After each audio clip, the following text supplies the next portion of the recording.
How to replace a 2017 Ford Edge 5-button smart key remote battery. Now here's Sergeant Locksmith to show you how. Okay, we're going to change the battery out on our 5-button Ford Smart Remote.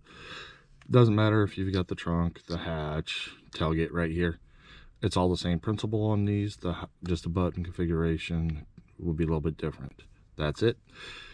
So if you're having problems with your doors not opening, locking, remote start, trunk, gate, let's do the quick repair, see if this fixes it before you come see a locksmith to see if you got other issues.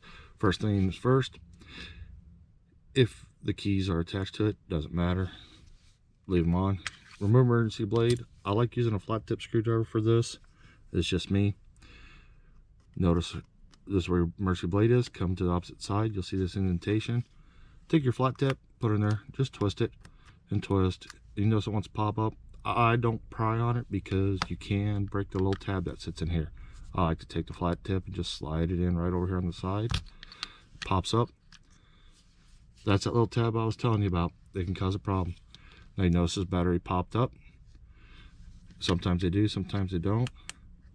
It's a goofy design with Ford. Dump it out.